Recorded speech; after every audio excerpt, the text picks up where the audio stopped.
और दिल्ली के भारत मंडपम में पीएम मोदी ने 23 लोगों को नेशनल क्रिएटर्स अवार्ड दिया। Best cultural ambassador of the year Maithili Thakur को दिया गया। मैथिली ठाकुर ने आज शिवरात्रि पर कौन सा गीत सुनाया, आप भी सुनिए। मैथिली ठाकुर। मैथिली नमस्ते। नमस्ते। तो आज कुछ सुनाई दो और के क्या क्योंकि लोग मेरा सुन सुन के थक जाते हैं। बिल्कुल सर। अच्छा, थक जाते हैं ना? नहीं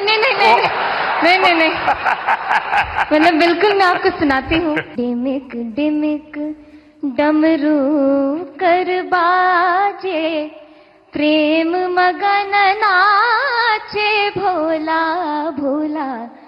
डिमिक डिमिक डमरू कर बाजे, प्रेम मगन नाचे भोला। सिंही नाद बजावत गावत, सिंही नाद बजावत गावत, लटक रही बगली झोला भोला। डिमिक डिमिक डमरू कर बाजे, प्रेम मगन नाचे भोला। इधर best creator for social change का अवार्ड जया किशोरी को दिया गया। जया किशोरी ने महाभारत और धर्म से जुड़ा कौन सा किस्सा सुनाया, आप भी सुनिए। बहुत बहुत बधाई आपको।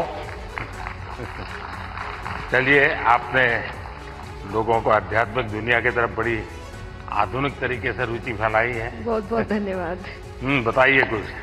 जी, मैं कथाकार हूँ, श्रीमद् भागवतम करती हूँ और गीता जी के ऊपर बातें करती हूँ, क्योंकि मेरा बचपन इन्हीं चीज़ों से गुजरा है। और सबसे बड़ी बात, क्योंकि हमारी सोच है कि भगवान से जुड़ना तो बुढ़ापे का काम है, और मुझे लगता है सबसे गलत सोच है, क्योंकि सबसे ज्यादा अध्यात्म की जरूरत युवाओं को है। और अगर मैं मटेरियलिस्टिक लाइफ के साथ साथ आध्यात्मिक जीवन जी सकती हूँ, तो मुझे लगता है हर युवा जी सकता है। लोगों को डर लगता है कि अध्यात्म मतलब झोला लेके चले जाना। हाँ जी। तो आप उसको रास्ता पर बताइए ऐसा ना। बिल्कुल नहीं है, क्योंकि सबसे बड़ा आध्यात्मिक ज्ञान है श्रीमद् भगवत गीता, और वो एक ऐसे व्यक्ति को सुनाई जा रही है, अर्जुन, जो आगे जाके राजा बनने वाले हैं, और राजा से ज्यादा ऐश्वर्य किसी के पास नहीं होता। और गीता में भगवान ने एक बार भी, श्री कृष्ण ने नहीं कहा कि राज्य छोड़ दो, बस कहा अपना धर्म पूरा करो जहां भी हो। आगे बढ़ते हैं। फेवरेट ट्रैवल क्रिएटर का जो अवार्ड मिला है वो कामिया जानी को मिला है। प्रधानमंत्री मोदी ने देश में भ्रमण के दौरान क्या क्या करने की सलाह दी, आप भी सुनिए। बहुत बहुत बधाई। Thank you so much. Thank you. Thank you. Kamiya ji बताइए। मुझे घूमने का बहुत शौक है, और मुझे लगता है कि जब हम ऑफिस से थके आ रहे आते हैं या वीक भर पूरा काम करते हैं, वीकेंड में हमें एंजॉय करना चाहिए। जो इतनी ब्यूटीफुल नेचुरल ब्यूटी हिंदुस्तान में है वो एंजॉय करनी चाहिए।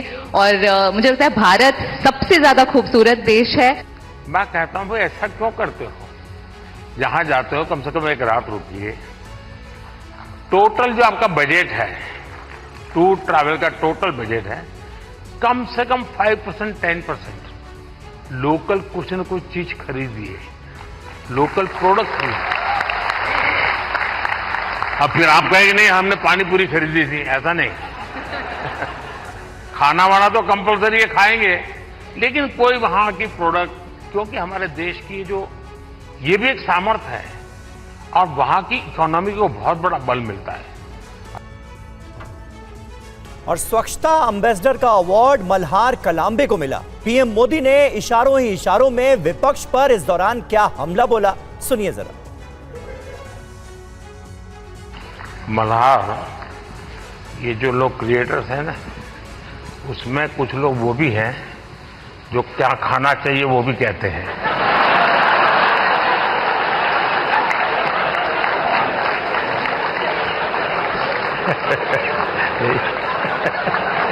कचरा उठाने में शर्म आती है, लज्जा लगती है।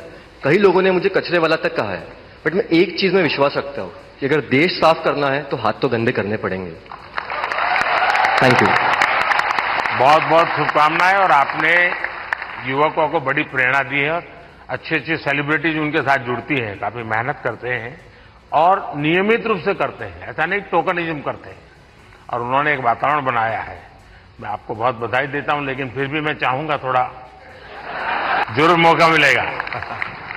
और हमारी हर प्रकार की सफाई में काम आ सकता है।